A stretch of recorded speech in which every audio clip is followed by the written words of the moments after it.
Macro economics के एक बहुत ही महत्वपूर्ण टॉपिक में आपका पुनः स्वागत है। मेरा नाम है विनोद मिया और आप देख रहे हैं त्रिशूल एजुकेशन।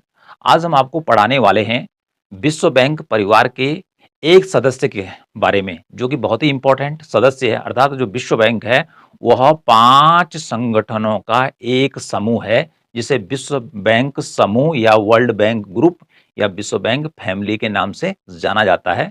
2 संगठनों के बारे में मैं पहले ही आपको पढ़ा चुका हूं। अंतर्राष्ट्रीय पुनर्निर्माण एवं विकास बैंक, जिसे शॉर्ट में कहते हैं IBRD, और दूसरा आया IDA, इंटरनेशनल डेवलपमेंट एसोसिएशन, विश्व विकास संगठन। और आज हम जिस संगठन की बात कर रहे हैं विश्व बैंक समूह के, वह तीसरा संगठन है अंतर्राष्ट्रीय वित्त निगम। कौन सा संगठन है? अंतर्राष्ट्रीय वित्त निगम, जिसकी स्थापना 1956 में की गई थी। इसकी जो स्थापना की गई थी वह 1956 में की गई थी। तो इसको शॉर्ट में कहते हैं IFC, इंटरनेशनल फाइनेंस कॉरपोरेशन के नाम से इसको जाना जाता है। और जैसे आपको बताया कि यह विश्व बैंक समूह का एक महत्वपूर्ण संगठन है। ओके, इसका मुख्यालय कहाँ है, अर्थात इसका हेड ऑफिस कहाँ है, जहां की या जहां से इसका काम चलता है, तो इसका मुख्यालय भी Washington DC USA, United states of America में है, जहां की विश्व बैंक का मुख्यालय है। उसी बिल्डिंग में इसका मुख्यालय भी है। नेक्स्ट है सदस्यता। इसका सदस्य कौन देश बन सकता है? ठीक है, इसका सदस्य कौन देश बन सकता है? तो इसका सदस्य बन सकता है जो कि वर्ल्ड बैंक का सदस्य हो। अर्थात जो 5 हमने आपको विश्व बैंक परिवार के सदस्य बताए हैं, ओके जी, उसमें से जो पहला वाला है, जिसे IBRD कहते हैं, वही मुख्य रूप से विश्व बैंक है, क्योंकि उसकी स्थापना सबसे पहले की गई थी। अंतर्राष्ट्रीय वित्त निगम, तो कोई भी देश इसका सदस्य कब बन सकता है? जबकि वह पहले किसका सदस्य बनेगा? विश्व बैंक का सदस्य बनेगा। तो वही देश क्या बन सकता है? इस अंतर्राष्ट्रीय वित्त निगम का सदस्य बन सकता है जो कि पहले वर्ल्ड बैंक का मेंबर हो। ओके, अगला है सदस्य संख्या, अर्थात इसमें कितने देश शामिल हैं इस समय। इस समय IFC में कुल मिलाकर 186 जो है मेंबर कंट्रीज इसमें हैं। इसका जो अध्यक्ष होता है वह विश्व बैंक का अध्यक्ष ही इसका अध्यक्ष होता है, और अलग से इसका छोटा स्टाफ भी काम करता है। ओके, इतनी बात तो क्लियर हो गई। अब देखते हैं कि अंतर्राष्ट्रीय वित्त निगम, इसका उद्देश्य क्या है, क्या है इसका ऑब्जेक्टिव्स, किस कारण से इसकी स्थापना की गई। तो जो अंतर्राष्ट्रीय पुनर्निर्माण एवं विकास बैंक है IBRD, और दूसरा जो विश्व विकास संघ है, वह केवल जो उधार देता है, जो ऋण देता है, वह केवल देश की सरकार को देता है। जैसे भारत की सरकार को दे दिया, ठीक है, या नाइजीरिया की सरकार को दे दिया, या मिस्र की सरकार के मिस्र को दे दिया। लेकिन यहां पर जो अंतर्राष्ट्रीय वित्त निगम है, ये सरकारों को ऋण नहीं देता है। ये ध्यान में जरूर रखना है कि ये सरकारों को ऋण नहीं देता है। तो ये ऋण किसको देता है? अब देखिए उद्देश्य क्या है। विकासशील देशों में, अर्थात जो गरीब देश हैं, ठीक है, उसमें भारत भी आता है, मिस्र भी आता है, नाइजीरिया भी है, सूडान भी है, अदर कंट्रीज भी हैं। विकासशील देशों में निजी क्षेत्र में निवेश को बढ़ावा देना, यानी कि जो गरीब देश हैं या विकासशील देश हैं, उनमें किस सेक्टर को, ये प्राइवेट क्षेत्र में निवेश को बढ़ावा देता है एवं आर्थिक विकास को। जब निवेश करेंगे, ठीक है, तो उसके बाद देश क्या करेगा? आर्थिक विकास करेगा। क्या करेगा? आर्थिक विकास करेगा। एक तो सरकार करती है विकास, जहां सरकार स्वयं क्या करती है? पैसा लगाती है इंफ्रास्ट्रक्चर को डेवलप करने में, शिक्षा में, स्वास्थ्य में, सड़कों में, बंदरगाहों में, ठीक है, और जहां क्या होता है, एयरपोर्ट होते हैं या रेलवे लाइन को बिछाने में, ठीक है, रेलवे में खर्च करती है। लेकिन सरकार के पास इतना पैसा नहीं होता है, इतना धन नहीं होता है कि वो देश के संपूर्ण विकास के काम को कर सकें। तो इसके लिए होता है दूसरा प्राइवेट सेक्टर। कौन होता है? Private sector. तो प्राइवेट सेक्टर को बढ़ावा देता है हमारा अंतर्राष्ट्रीय वित्त निगम। ठीक है जी, कौन देता है? अंतर्राष्ट्रीय जो वित्त निगम है वह प्राइवेट सेक्टर को, ये निजी क्षेत्र की जो कंपनियां हैं या जो बैंक हैं, उनको उधार देता है। और वो भी देश में क्या करते हैं?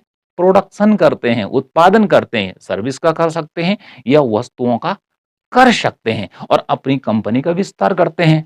तो इससे 2 लाभ होते हैं। एक तो कंपनी का विस्तार होता है, सरकार का काम कम होता है, सरकार को टैक्स प्राप्त होता है और जब ये प्राइवेट कंपनियाँ काम करती हैं, तो सरकार तो यहाँ पैसा खर्च करती नहीं है, तो इससे देश में क्या होता है, रोज़गार को भी बढ़ावा मिलता है, लोगों को नई-नई चीज़ें क्या होती हैं, उपलब्ध होती हैं। ओके जी। और सरकार को इन कंपनियों के प्रोडक्ट पर क्या लगाती है सरकार? टैक्स लगाती है, तो सरकार को टैक्स के रूप में आय भी प्राप्त होती है। ओके जी। तो कुल मिलाकर इसका जो मकसद है, विकासशील देशों में निजी क्षेत्र में निवेश को बढ़ावा देना एवं आर्थिक विकास को प्रोत्साहित करना, ये मुख्य रूप से अंतर्राष्ट्रीय वित्त निगम का क्या है? कार्य है। ओके। अब आता है, ये तो उद्देश्य घोषित कर दिया। अब कार्य क्या है? मुख्य काम यदि ध्यान में रखना है, तो अंतर्राष्ट्रीय वित्त निगम का जो मुख्य कार्य है, ये सरकारों को ऋण नहीं देता है। ये जो ऋण देता है, ये केवल निजी कंपनियों को ही ऋण या उधार देता है। ध्यान में रखना है, अंतर्राष्ट्रीय जो वित्त निगम है, ये निजी क्षेत्र को, निजी कंपनियों को, निजी उद्यमियों को, निजी फर्मों को, निजी संस्थाओं को उधार देता है, सरकारों को उधार नहीं देता है। ओके। इतनी बात तो क्लियर हुई, इनको उधार देता है। माना कि भारत में जैसे एचडीएफसी एक प्राइवेट सेक्टर का बैंक है, ठीक है जी। इस बैंक को अपना विस्तार करना है, ठीक है जी। अपनी शाखाओं का विस्तार करना है, कुछ शहरों से और छोटे शहरों में जाना या फिर गाँव तक इसका विस्तार करना है, तो धन की जरूरत पड़ती है। तो ऐसी स्थिति में क्या कर सकता है? अंतर्राष्ट्रीय वित्त निगम एचडीएफसी को उधार दे सकता है। ओके जी। ये तो उधार देना हो गया, ठीक है। सीधे नगद पकड़ो, कितना उधार चाहिए तुम्हें, ठीक है जी। माना कि उसने $10 मिलियन दे दिया, ठीक है। $10 मिलियन उधार दे दिया किसको? एचडीएफसी बैंक को। ओके, उधार दे दिया। तो उसके बाद जो एचडीएफसी बैंक है, उस पर क्या देगा? अंतर्राष्ट्रीय वित्त निगम को ब्याज चुकाएगा जब तक पैसा वापस नहीं किया। एक तो उधार देता है, ध्यान रखना है कि निजी कंपनियों या निजी उद्यमियों को, जैसे मैंने बहुत सारी बताई, उनको उधार देता है जिससे अपना विकास कर सकें। अगला है इक्विटी के रूप में सहायता। अब ये इक्विटी क्या होती है? इक्विटी यहाँ पे समझेंगे, माना एचडीएफसी की बात मैं करता हूं कि 100 मिलियन क्या है, उसकी कुल वैल्यू है। माना कुल कुल मूल्य जो एचडीएफसी बैंक का है, कुल मूल्य कितना है? वह $100 मिलियन अमेरिकन डॉलर है। ओके जी, इतना उसका वैल्यू है। अब क्या करता है कि जो एचडीएफसी बैंक है, वो देखना चाहता है या वो पैसा चाहता है कि मैं अपना अच्छा विस्तार कर सकूं, तो क्या कर सकता है कि 50 मिलियन, ठीक है, मतलब इसका ठीक आधा वह क्या कर सकता है? बेच सकता है। किसको? अंतरराष्ट्रीय वित्त निगम को, ठीक है जी। इट मीन्स हुआ 100 का आधा, 50 मिलियन हिस्सा किसने खरीद दिया, ठीक है, जिसे हम इक्विटी के रूप में कह रहे हैं। तो उतना हिस्सा क्या करेगा? एचडीएफसी बैंक का कौन खरीद लेगा? एचडीएफसी बैंक का कौन खरीद लेगा? अंतरराष्ट्रीय वित्त निगम खरीद लेगा, अर्थात 50% अंश उसका खरीद लेगा। ओके जी। और इतने पैसे किसको दे देगा? उतना पैसा वह दे देगा एचडीएफसी बैंक को। तो कुल मिलाकर ये चलता शेयर बाजार वाला काम हो गया कि एक बड़ा हिस्सा 50% शेयर एचडीएफसी के किसने खरीद दिए? अंतरराष्ट्रीय वित्त निगम ने खरीद दिए। अब देखिए उसके बाद क्या करेगा? अब जब क्या होगा कि एचडीएफसी ग्रोथ करेगा, उसका विकास होगा, तो ठीक है, इसकी शेयरों की वैल्यू बढ़ेगी। तो एचडीएफसी का जो हिस्सा किसने खरीदा है? अंतरराष्ट्रीय वित्त निगम ने खरीदा है, तो उसको भी लाभ होगा। यदि एचडीएफसी को घाटा होता है तो इसको भी घाटा होगा। तो इस प्रकार से ये एचडीएफसी या किसी निजी क्षेत्र की कंपनी के शेयर खरीदने का भी काम करता है, ठीक है जी। उसमें कुछ हिस्सा खरीदता है, ठीक है, जिसको हमने यहाँ पे उदाहरण के द्वारा आपको बताया। इस प्रकार से ये निजी क्षेत्र को उधार देता है। साथ में आपने क्या काम करना है, इसको आगे बढ़ाएं, तो इसके साथ आपने क्या करना है? चैनल को सब्सक्राइब भी करना है। चैनल को आपने सब्सक्राइब भी करना है। बहुत सारे क्या करते हैं कि हमारे चैनल को जरूर देखते हैं लेकिन सब्सक्राइब नहीं करते हैं। तो आपसे रिक्वेस्ट रहेगी, चैनल को सब्सक्राइब जरूर करें। इससे आपका कोई नुकसान नहीं होने वाला है, क्योंकि हम आपको एकदम से फ्री में पढ़ा रहे हैं, ठीक है। नो कॉस्ट, जीरो कॉस्ट, किसी प्रकार की कॉस्ट इसमें नहीं आ रही है, बल्कि आपने ध्यानपूर्वक सुनना भी है और इसको लिखना भी है और याद भी करना है, ठीक है। रीडिंग करना है, राइटिंग करना है, स्पीकिंग करना है, सभी चीजें आपने करनी है। दूसरा है निजी क्षेत्र को वित्तीय सलाह देना, यानी कि यह निजी क्षेत्र को वित्तीय सलाह भी देता है। अब माना कि मैं एचडीएफसी बैंक को लेकर बात कर रहा हूं, अब दूसरा बैंक बदलते हैं। भारत में है जैसे एक्सिस बैंक, आपने देखा होगा लगभग सभी शहरों में एक्सिस बैंक की शाखाएँ आपने देखी होंगी। तो एक्सिस बैंक एक प्राइवेट सेक्टर का बैंक है, ओके जी। अब यदि वह एक्सिस बैंक को उधार देता है, ठीक है जी, तो जब उधार देगा तो उसको वित्तीय सलाह भी देगा कि भैया हमने जो आपको पैसा दिया है, आपने कहाँ इसको खर्च करना है, जिससे आपको क्या लाभ हो, आपकी शाखाएँ कहाँ-कहाँ हैं, ठीक है जी। तो जहाँ आपकी शाखाएँ नहीं है, ग्रामीण क्षेत्रों में वहाँ लगाइए, आपने किसको उधार देना है, जिससे उधार भी वापस मिल जाए। तो इस प्रकार की वित्तीय सलाह भी वह निजी क्षेत्र को देता है, जब क्या करता है, कोई इससे उधार लेता है, ओके? जब कोई किससे लेता है उधार? इस अंतर्राष्ट्रीय वित्त निगम से उधार लेता है।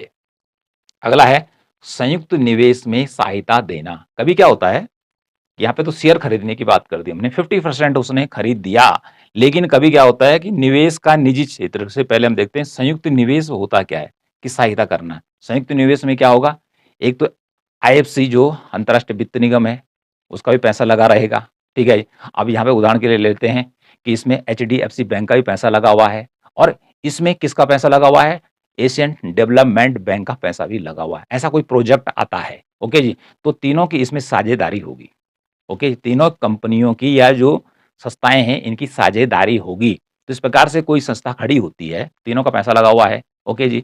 तो संयुक्त निवेश इसे माना जाएगा। अब मान लीजिए कि एक क्या है, देखो 1000 मिलियन अमेरिकन डॉलर चाहिए, किसको मैं मान लेता हूँ, एचडीएफसी बैंक है और उसे अपना विस्तार करने के लिए डॉलर का चिन्ह 1000 मिलियन अमेरिकन डॉलर चाहिए, ओके जी। अभी इसके पास तो कितना पैसा है वर्तमान में, इसके पास है मात्र 200 मिलियन, ओके जी, 200 मिलियन इसके पास है। अब इसको चाहिए इतना, ठीक है जी।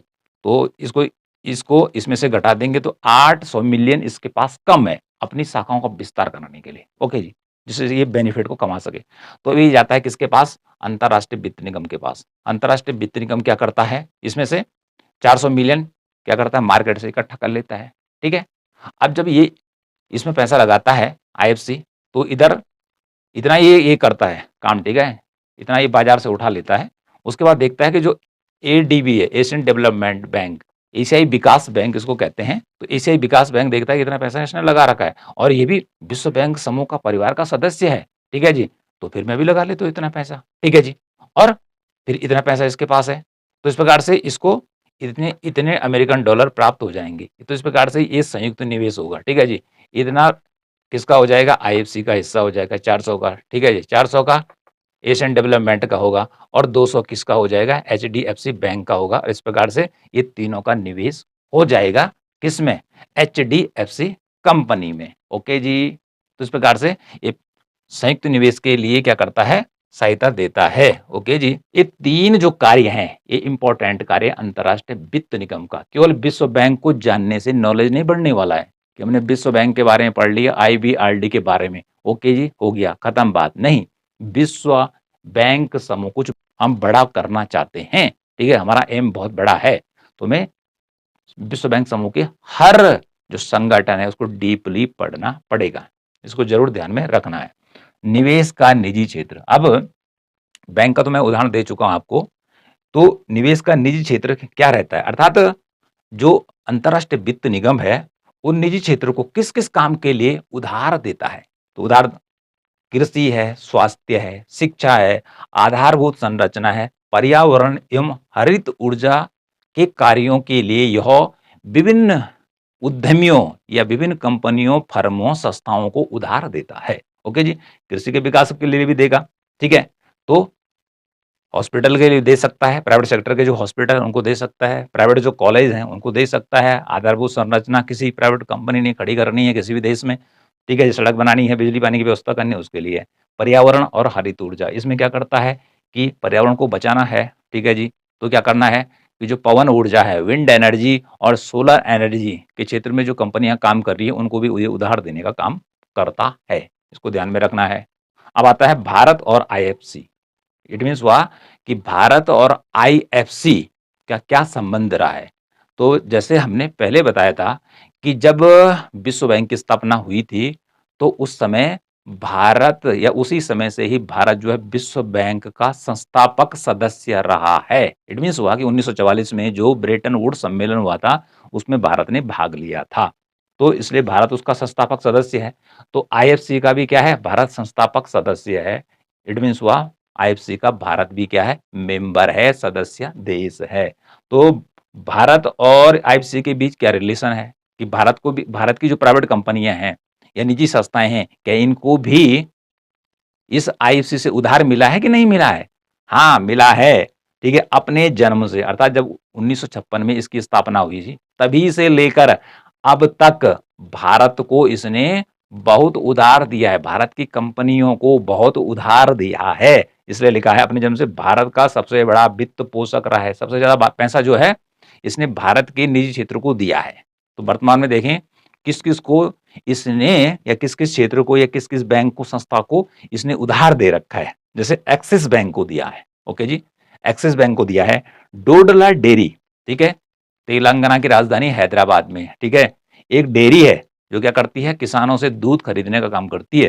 तो इस डोडला डेयरी को विकास करने के लिए अंतरराष्ट्रीय वित्त निगम ने पैसा दे रखा है। ठीक है, बंधन बैंक का नाम सुना होगा आपने, बंधन बैंक है, प्राइवेट सेक्टर का बैंक, रक्षा बंधन नहीं, बंधन बैंक है। तो इस बैंक ने भी किससे, आईएफसी से उधार लिया है। ओके जी। रिन्यू पावर, ये जो रिन्यू पावर है एक कंपनी है जो मुख्य रूप से सोलर एनर्जी, सोलर पैनल बनाती है, ठीक है जी, और विंड एनर्जी, दो क्षेत्रों में काम करती है। ओके, जो क्या करती है, हरित ऊर्जा को, जो क्या होती है, पर्यावरण को प्रदूषित नहीं करती है। सोलर प्लांट लगा हुआ है, न पेड़ काटने पड़ते हैं न कुछ करना पड़ रहा है, ऊपर से एनर्जी आ रही है क्योंकि धूप आएगी तो लाइट बनाएगा। ठीक है जी, तो किसी प्रकार का पॉल्यूशन इसमें देखने को नहीं मिलता है। न्यू पावर जो है ये कंपनी है जो क्या करती है, सोलर और विंड एनर्जी के उपकरणों को बनाने का काम करती है, उसको प्रोत्साहित करने का काम करती है। तो इस कंपनी को भी आईएफसी ने उधार दे रखा है। आवास फाइनेंसर्स जो कंपनियां हैं जो क्या करती हैं, आवास बनाने के लिए लोगों को उधार देती हैं। ओके जी। अब ऐसी कौन सी कंपनी हो सकती है, एचडीएफसी बैंक, ये प्राइवेट सेक्टर का बैंक है, और होम लोन जो क्या करते हैं, घर बनाने के लिए उधार लेना चाहते हैं, उनको एचडीएफसी बैंक क्या करता है, उधार देता है। लेकिन एचडीएफसी के पास इतना रुपया नहीं है कि वह स्वयं इसकी पूर्ति कर सके। ठीक है, इसलिए वो क्या करता है, अंतरराष्ट्रीय वित्त निगम से उधार लेता है। इसी में उदाहरण के लिए देखिए, clean max solar, clean max solar एक कंपनी का नाम है इंडिया में, जो कि 2020 में देखिए इसको किससे, आईएफसी से उधार मिला है। किस लिए, क्लीन मैक्स सोलर था, सोलर पैनल बनाने के लिए, सोलर एनर्जी को विकसित करने के लिए पैसा दे रखा है। तो ये कुछ उदाहरण दे रखे हैं भारत के संदर्भ में कि जिसको कि अंतरराष्ट्रीय वित्त निगम ने उधार दिया है। ये सारे के सारी जो चीजें मैंने यहाँ पे लिखे, टॉपिक लिखे हुए हैं, ये संस्थाएं जो हैं इस सारे के सारे निजी क्षेत्र के उदाहरण हैं, प्राइवेट कंपनियां हैं ये। ठीक है जी, चाहे एक्सिस बैंक है, चाहे बंधन बैंक है, चाहे एचडीएफसी बैंक है, इस सारे के सारे जो बैंक हैं एक ऐसे बैंक हैं, प्राइवेट सेक्टर के बैंक है, सरकारी बैंक नहीं है। तो इनको उधार देता है। एक बार पुनः दोहरा देते हैं कि विश्व बैंक समूह का तीसरा जो संगठन है अंतरराष्ट्रीय वित्त निगम। ओके जी, बहुत इंपॉर्टेंट है, ध्यान रखना है। ये जो उधार देता है, ये सरकारों को उधार नहीं देता है। ये उधार किसको देता है, ये निजी क्षेत्र की कंपनियों को देता है, निजी क्षेत्र की कंपनियों को देता है। ये संस्थाएं हो सकती है, फर्मों को उधार देता है। पर कौन सी फर्मों को, कौन सी संस्थाओं को, कौन सी कंपनियों को उधार देता है, जो क्या होती हैं, रजिस्टर्ड होती हैं, जो क्या होती हैं, रजिस्टर्ड होती हैं, जिनको सरकार की मान्यता प्राप्त होती है, उन्हीं संस्थाओं को ये उधार देने का काम करता है। तो कुल मिलाकर जो आईएफसी है, इंटरनेशनल फाइनेंस कॉरपोरेशन, वह निजी क्षेत्र को बढ़ावा देने के लिए, निजी क्षेत्र का उत्थान करने के लिए निजी क्षेत्र को या प्राइवेट सेक्टर को उधार देता है। ये बात जरूर ध्यान में रखनी है। तो यहीं पर आज का हमारा जो टॉपिक है, इंपॉर्टेंट टॉपिक, समाप्त होता है। मिलते हैं नेक्स्ट टॉपिक के साथ।